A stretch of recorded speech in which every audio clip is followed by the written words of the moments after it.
Hi, everyone. Welcome back to Keeping Up with the Chaldeans. I'm Anthony Toma, your host. And today we're blessed with the presence of Weam Namou, the executive director of the Chaldean Cultural Center. She's also an author. Thank you very much for joining us. How are you today? I'm good. Thank you for having me. That's good. I'm very glad that you took the time. You've written a new book. Yes, I'm always writing new books. All right. But this particular one, the last one that I had written has just, we're completing post-production for a feature film. Okay. What's the first book you wrote? You know, the first book was published in 2004. It was called The Feminine Art. Mm-hmm. That one, it was a fiction, but it's based on a lot of true events about a Chaldean family living in Michigan. Okay. And I've just continued in that direction where I'm writing about Iraqi American or Chaldean American stories. Okay. Can you give us a little bit more about what the book is about without spoiling the... Well, the one that was turned into a feature film, it's called Pomegranate. Okay. And, you know, during the 2016 elections, there was a lot of tension between many communities, not just between the Muslim and the Christians, but between Republicans and Democrats. And it was very sad to see myself having been born in Baghdad, where I come from an oppressive region, where you really could not share your political views, even your religious views. It saddened me seeing everybody kind of going at it in a way that they could just have a healthy debate. Right. And this is what we missed in Iraq. My father, when the Ba'ath Party was coming in, I was told the story of how he had made a comment about, you know, he criticized the party, not publicly or anything, just to a coworker. And that got around to his boss. And then they ended up, you know, as punishment, they ended up relocating him somewhere very far from his family, which really broke his spirit. Wow. And so coming from that region, I said, you know, how am I going to handle this? I tried to get onto social media to say a couple of things, but then I ended up in this like war of words. Yeah.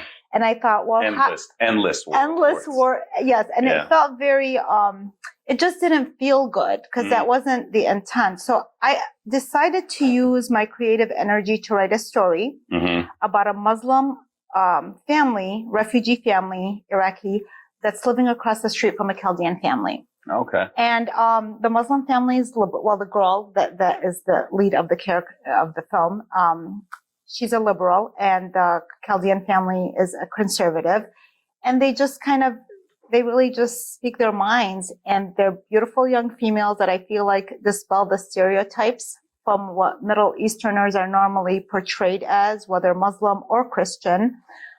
They speak their minds and they're honest about it. And this is what we're missing today in our society, is being able to have a normal, healthy, honest dialogue politically or religiously. Yeah.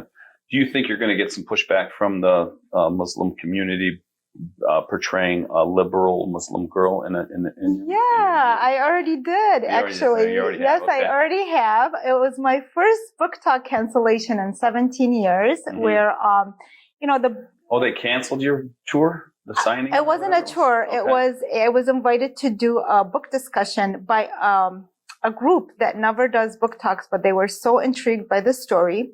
Because one of the things it does, it really shows the honest perspective. It's a beautiful story. And by the way, the film, the Muslim family is actually played by all Muslims. Okay. And the Chaldean family by all Chaldeans. Oh, wow. And so it's interesting when the cancellation happened, they said, the Muslim community found it very controversial.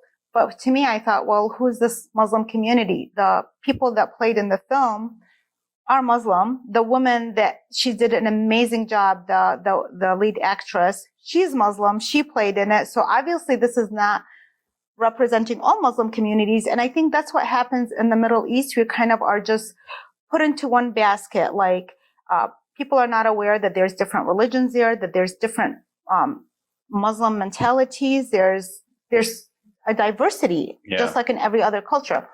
So yes, I got my book, cancellation. And then, because they said it wasn't because of what I wrote, it was because the woman that was liberal, she was in the process of trying to decide what to do about wearing a hijab. Oh, wow. Yeah, and it's very timely right now. So it's Okay. yeah. And so this is the book. So this book got you in a little bit of trouble. Yeah, not enough to stop the film. The There film you went. go. Yep. It's it's an Who's behind the film? So Scott Rosenfeld is our executive producer. He's the producer of Home Alone and Mystic Pizza and other great nice. titles. Okay. This was the first film. I've directed a feature documentary before, but this is the first featured narrative that I directed. I wrote the screenplay. It was selected quarterfinalist by Francis Coppola's,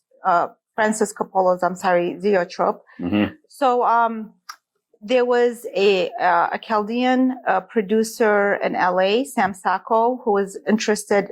The story is very lovable. Actually, it's not political. I saw. It's humorous. I saw the trailer. Yeah. It's captivating. It really is. It's captivating, and there's more humor to it.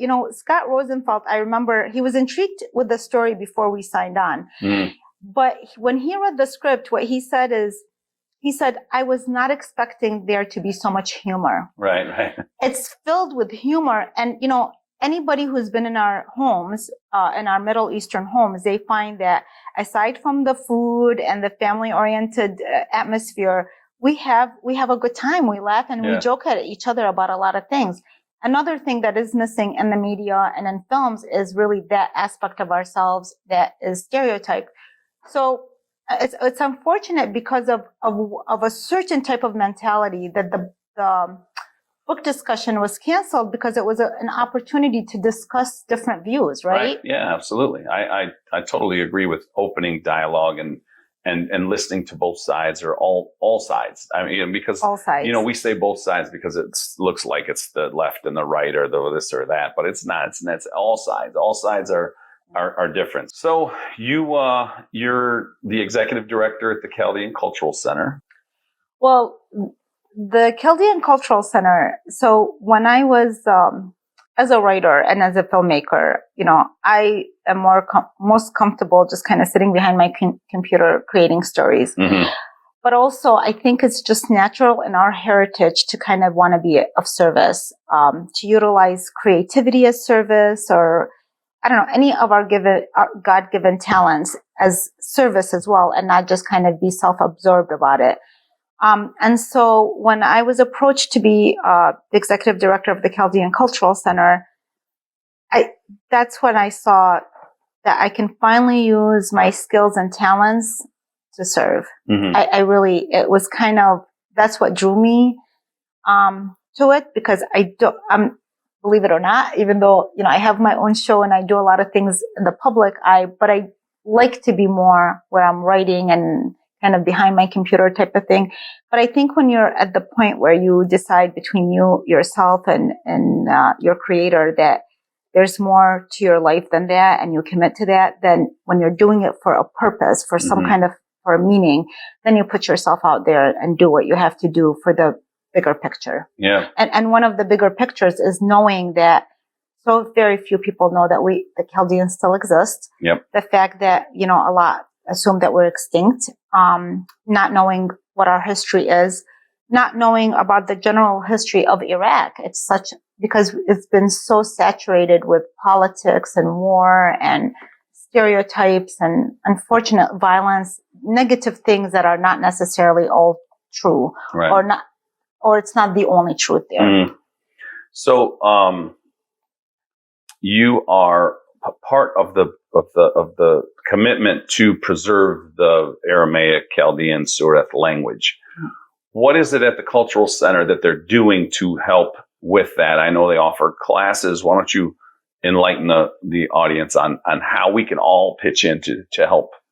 Yeah, so this was one of the most exciting things, is that there was an interest for people to study Aramaic, the Chaldean language. And so we started last year in January. We held our first classes at the center. Mm-hmm. Our teacher is Maher Abraham, and he continued. There was such high demand for it that the classes, it's a 10-week class, and every time it ended, he started a new class. Mm-hmm.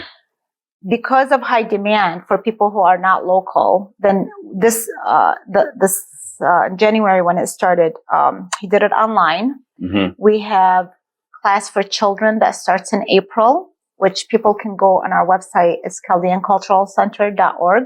Okay. So we have a class coming up in April for kids that will be held on Saturdays.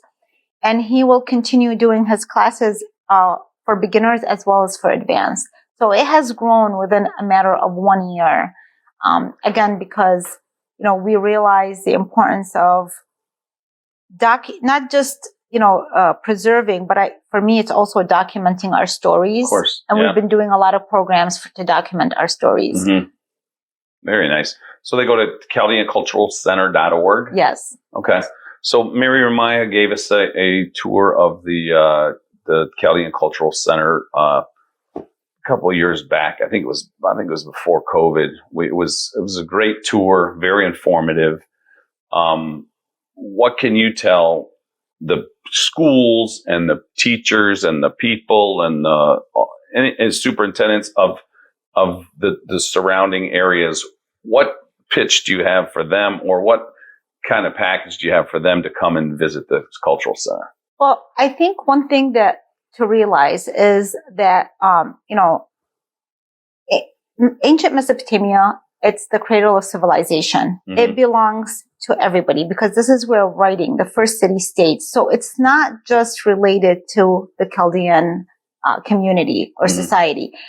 So much first happened there. Now, others can say there are civilizations that are older. The difference is that in ancient Mesopotamia, because they documented everything on tablets, so we have experiences. We can read what they went through, how they built things, and they're still every day they're discovering new and new things, including in Iraq.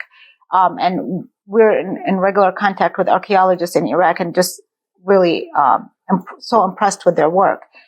So learning about them, learning about this very sophisticated society that has unfortunately, yes, died over the years, but there's something there to learn for the whole world to Mm-hmm. understand what that region is, and then why is that region so neglected given all that it has given to us, all the contributions that it has made to the world. Why are other societies, why is Egypt more familiar with people than ancient Mesopotamia? To really kind of understand that, this is where the wheel was invented, writing was invented, first city states, amazing things that until today they don't know how they were built, and they're still trying to figure that out. When students come for field trips, they see, they learn about the history aspect of it, but it also, and I've done a lot of in-person presentations as well. Yep. And this qualifies for, schools have to take certain numbers of hours, like 6 hours. I believe it's like a 7th grade, that it qualifies for the genocide course that they have to take. Okay. So Chaldeans, given that they had gone through several genocides actually, so we share part of that story, but we don't want to minimize that at all, the genocides that the Chaldeans and the Assyrians and other minorities have gone through. But at the same time, we don't also dwell on that. But it is important to know that our communities have gone through that. And when certain people stereotype us when we're here and working hard and making it, and not understand that part of our success is sometimes oppressive people have learned how to survive because they've come from such oppressive regions that they know how to just keep their heads down and work hard. And that's their only way to survive. That is part, aside from our heritage, where we came from, it's also part of our, I think, just like the Jewish communities and other minority communities, is we've found ways to make things work because out of nothing, because that was our only choice. Even independent filmmakers are the same. I work with an amazing team. We created, like my editor Jamal Adams loves to say, we have a $1 million film on a low budget set because their heart and their soul is amazing. So knowing we're independent, knowing we're minorities, or we have only certain resources, we made the best of what we have. And I think that's what Chaldeans have tended to do over the years. Yeah, I agree. That's a great description of the entire thing. So I now remember what I was going to say about your film. So my big fat Greek wedding caught fire and was a great, relatable story that was not truly Chaldean based, but the Chaldean community understood exactly where that Italian family was going, what they were going through. Mm-hmm. We kind of mirror the whole thing. Does this seem like the type of movie that can catch that kind of cultural fire? It already has. It already has, okay. Because our crew members, everybody, I mean, Scott Rosenfeld is a Jewish man in mm-hmm. Hollywood. He did not need to put his name in any kind of way into this project, but he so believed in it and so loved the humor. One thing that I like is that people pointing out the humor, which might not be as visible in the trailer because we created it more suspenseful. Yep.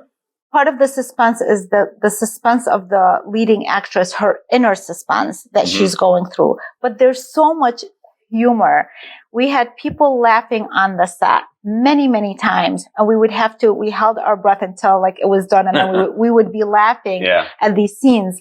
You know, when we came to the United States, we had to come through Jordan because you couldn't get a visa from Iraq. Yeah. And so my younger brother and I couldn't go to school. We lived in Jordan for a little bit less than a year, and we couldn't go to school because we weren't considered residents. Mm-hmm.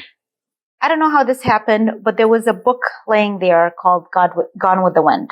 Okay. So I picked up that book as a reader from 9 years old. This was over 1,000 pages in Arabic. I read Gone with the Wind. Okay.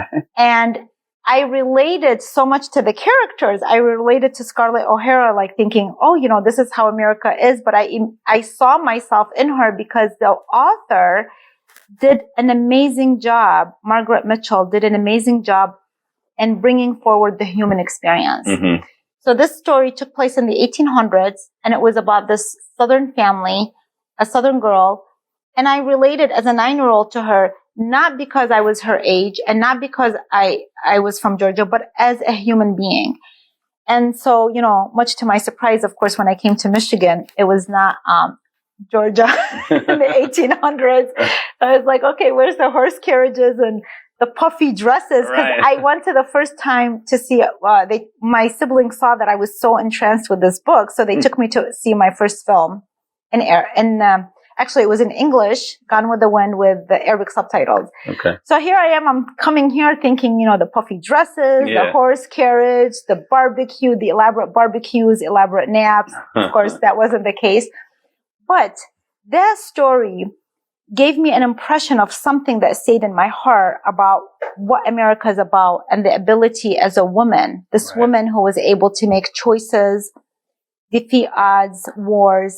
So look how story can really touch you. Yeah. And my book was not intended to touch any particular community, but the human community. Yeah.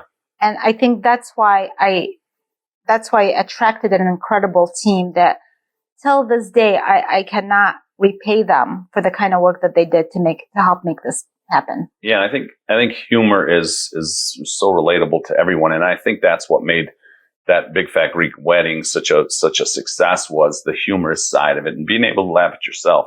Yes. As no matter where you come from, no matter what walk of life you're from, if you can laugh at yourself, then and if you can make someone laugh at themselves, then I think you've done something right to uplift spirits and make people feel good and be a feel good story. I think. Yeah, I think we're taking look at what's happening as we're taking ourselves so seriously. People end up getting so angry and then taking each other too seriously when really, you could just, if we lighten up and just see that it's not worth it. We are human and we have flaws, and we just to embrace our flaws. I think that's sometimes we are cornered in a way that's all we have is just to embrace our flaws and our limitations, and everybody's fighting against that.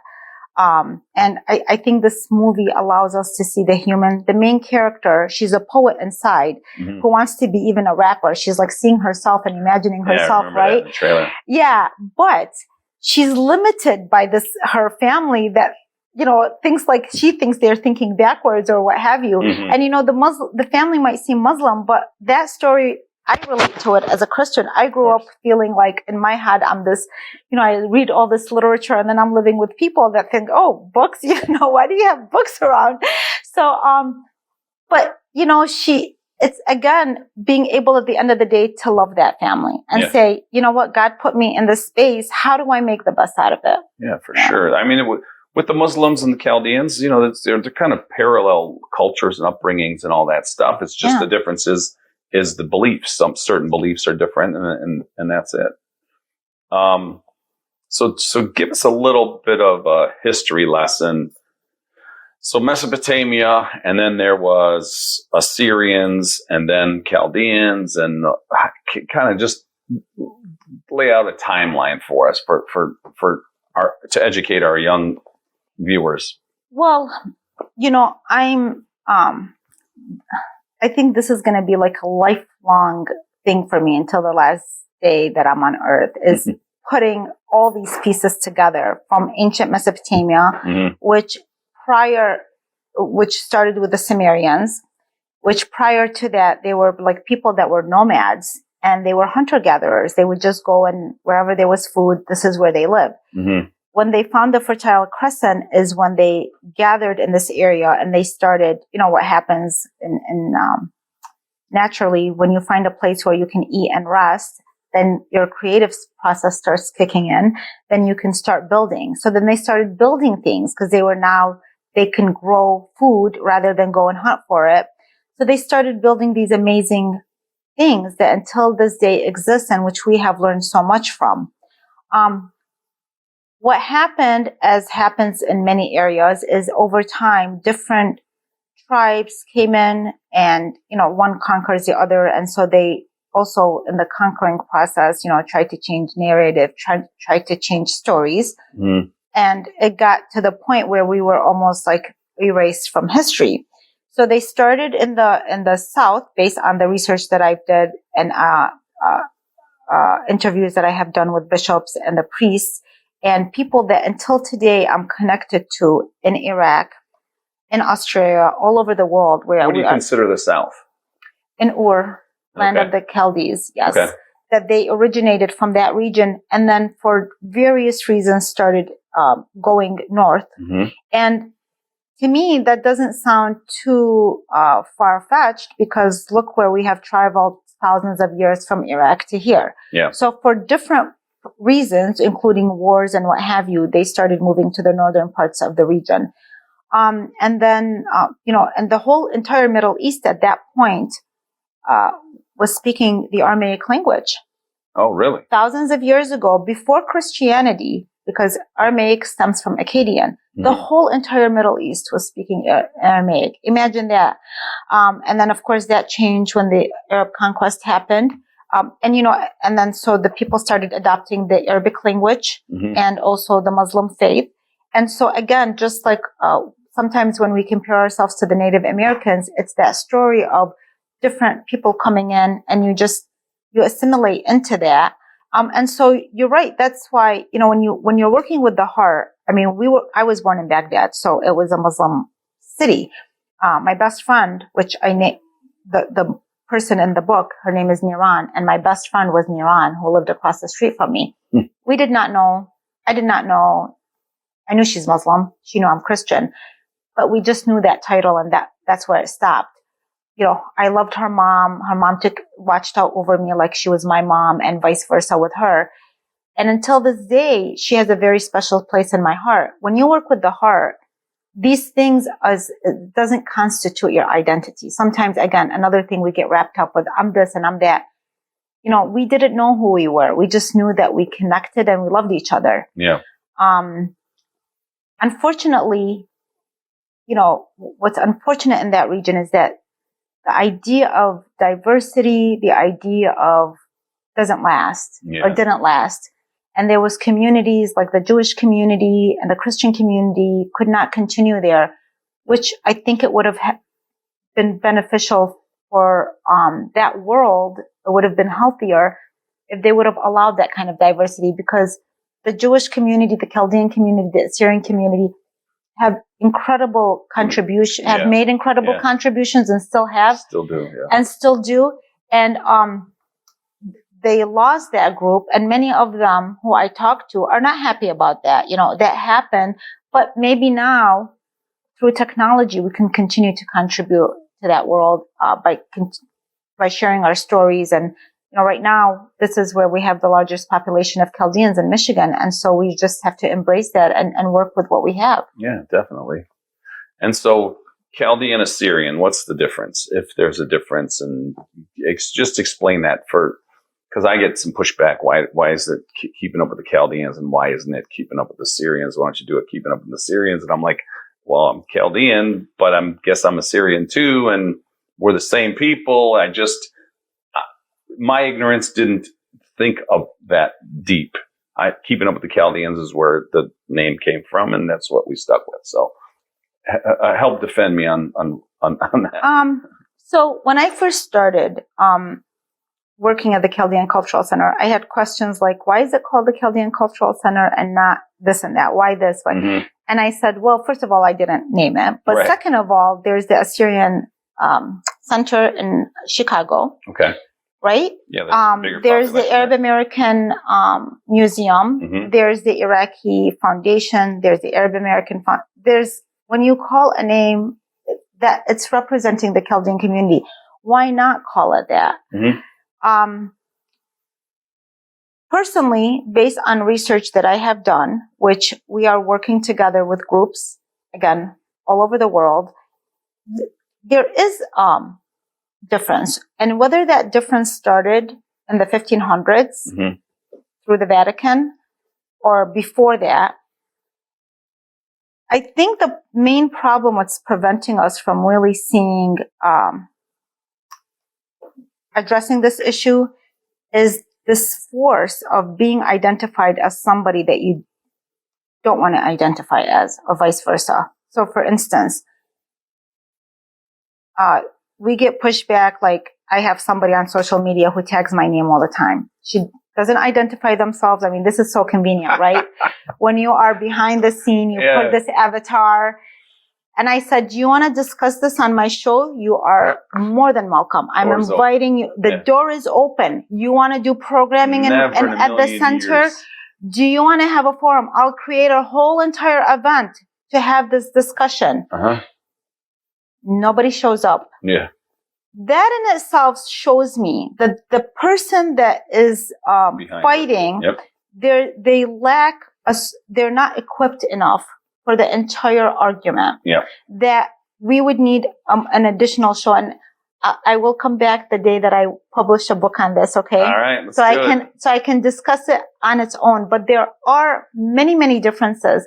And I think out of respect, rather than going onto Wikipedia and changing any word that has the word Chaldean to Assyrian, mm-hmm. and then rather than trying to force that identity, which, what people resist automatically, anytime you're enforcing something on somebody, automatically they resist it. Let's have a dialogue. Same thing with Pomegranate regarding Muslims, whether you're talking about Muslim, Christian, Assyrian, Chaldean, Republicans, Democrat. Do you know how healing communication is? Right. And I'm telling you this coming from somebody who the seeds of fear was implanted inside of me, being born in a region where my father couldn't share his views, where we had to live in a house that was very, very thick walls, and we were afraid we would talk in whispers. And as a child, I'm like, why are we whispering? Who's listening? Yeah. I literally look around thinking, who's here? Why are they whispering? Well, this is very unhealthy. And the unhealthy factor shows in how that region has been unable to grow. It keeps going backwards.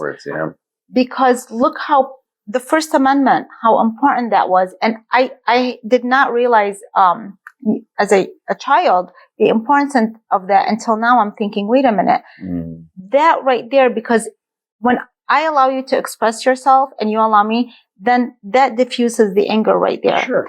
If I don't, you will go home and you will be fuming, mm-hmm. and you will plant maybe something more violent or something else against me, even if it's just energetically unhealthy, just these angry thoughts. You might even hurt yourself, right? Not maybe me, but out of that anger. So what really bothers me about the Assyrian and the Chaldean community is this rift that can be massaged and healed through dialogue, and not by just going off on us, somebody having just spewing all this hatred on social media when I'm saying, please, I'm inviting you to come. Bring your scholars. Let's have a conversation about this. Yeah. And I have gone to the extent where we have created groups to do extensive research, not to prove anybody wrong. No, but to really understand. We just want to understand the history behind this. And if they want to join us, that would be great, because then we could do the research together. Yeah. No, it sounds like a great offer, actually. I mean, yeah. And a great collaboration. That would be, I mean, you're going to trace your history. What could be more. And this is a sincere offer. I have one of my books right here. Again, because I think art dispels all these identity things that we're caught up with. This is Mesopotamian Goddesses. I love this artist, Paul Batu. Mm-hmm. Assyrian. He's written beautiful Assyrian books and where he shows his artwork. Yeah. He's one of my favorite artists. There's several Assyrian artists that are just really amazing. Yeah. Renee Stefan. He is, and for me, when I fall in love with that, I want to learn more about you. If you're Assyrian, if you're Chaldean, if you're Yazidi, if you're Black or white or Jewish or Christian, whatever you want to identify as, I want to appreciate your work. And so I chose his artwork for my cover because he's great. Mm-hmm. And this is what I'm looking at. So him and I, when we get into a dialogue, this is not what we're not trying to take away from each other's identity. I am trying to honor his identity. Yeah, correct. Through working with him. Yeah. No, that's great. So Pomegranate the book is out? The book is out. It's an audiobook, ebook, print. So people, if the film is that close, we're getting ready to submit it to film festivals. So you have a couple of months to read the book before the movie comes out. Is there anything that we can do to help push the movie as an audience?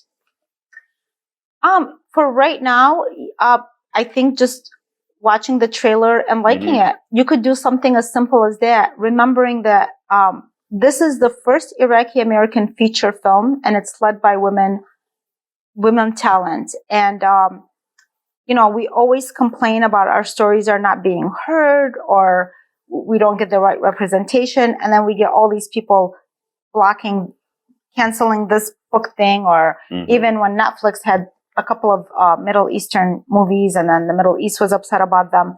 How are we going to get our stories out if we are going to be blocked left and right because people don't align and are not okay with the changes that are happening? I think just by watching it, it's 2 minutes, and liking it, you're starting something. The trailer. And that's, yes. Okay. For right now, that is really all you have to do. By purchasing the book and reading it to better understand the dynamics between the two communities. It's another aspect. And to really understand the difficulties and challenges of women, whether Christian or Muslim, that women have in the Middle Eastern community when she is trying to find her own voice and trying to gain her own independence. Yeah, that's beautiful. Yeah. Where'd the name come from? Pomegranate. Pomegranate is a biblical name. It's in Iraqi, it's Raman, and Raman is a Hebrew word, and it has a lot of biblical significance about the healing powers. To me, before I even knew of its biblical strength, to me, a pomegranate really represents Iraq, and it's a fruit that the Queen Kubaba held a pomegranate in her hand. There's a statue of her. She was the only queen in the Sumerian list of Sumerian kings. She was the first and last queen to ever reside there. To me, I look at it that the pomegranate reminds me of earth. And when you cut it and you see all these seeds, we are all the same. I mean, each seed, if you're going to measure it and weigh it, might be slightly different. And all these membranes look like they're different borders, but we're all part of this earth. So symbolic. we're all a part. We're working. We're together, whether we like it or not. We are the same, and we are together. And sometimes we are paying so much attention about these little tiny, very, very tiny dots of differences, when really we're just a part of a very beautiful thing, and that we could.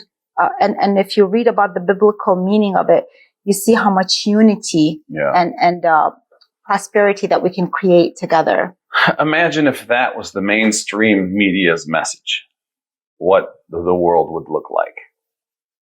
Well, you know who can change that is the people. The people have to not be addicted to stories that are so divisive. We have to find a way to work together. I mean, on the set of Pomegranate, we had Black, white, Christian, Muslim, everybody working together as a family. The Jewish, everybody was working together as a family. And we couldn't even pay attention to whatever because we were busy working for something bigger. And you know what? We did it because of the work and because of our faith in what the story was about. And, you know, we were, to me, I felt like, well, the book talk was canceled, but because the book talk was an attempt to show diversity, right? And shut it down. But you know, we didn't need them. Yeah. We lived like a family on the set for 3 weeks, and we portrayed it. We didn't have to talk about it. Yeah. And I created family friends out of that. Thank God. Did some Distiathas show up on the set for? Well, let me tell you, you know, everybody really appreciated the Middle Eastern food. Oh, yeah. That's for sure. You have to have the Middle Eastern food. Sure. But, you know, what we had on there, I think more than anything was the talent and the soul of many people. That's very cool. I can't wait to watch this movie. I swear. I'm gonna get the audio book. Who narrated the audio book? Actually, my niece is a professional narrator, and her name is Sandy Namou. Okay. And she's studied with major successful narrators who've done thousands of books. Yeah. I'd like to have her on the show if she has time. She's amazing. She is so busy now that she has, like, I think she's backed up for weeks. Or months on books that she's narrating. Wow. This was the first book she narrated, and right after that, she started getting jobs left and right. She blew her up, huh? Yep. That's very nice. So we close out every show by asking our guests, what does it mean to you to be Chaldean? Well, to me, it means that I come from an ancient land that, you know,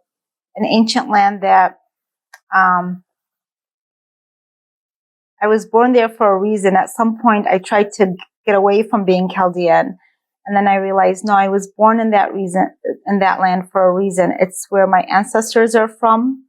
And that, you know, part of serving in the world is just to understand why God placed us in a certain land and what we need to do moving forward to benefit from the world based on why we were born somewhere. Mm-hmm. It's kind of like we have a beginning, we have a middle, but we use that beginning to better build our presence and then to better build a future, utilizing our past. That's really mostly what it means. Yeah. So when you said you tried to get away from being Chaldean, what did you mean there?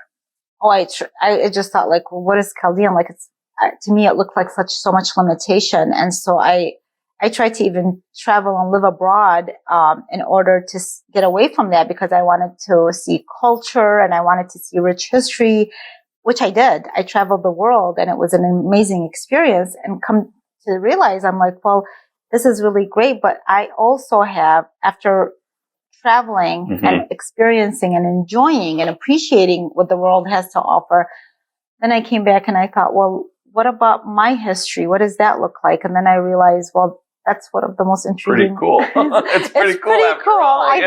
I think I don't need to travel as much anymore. Right. Well, thank you for joining us. Everybody out there, pick up the book, like and share the video, the trailer.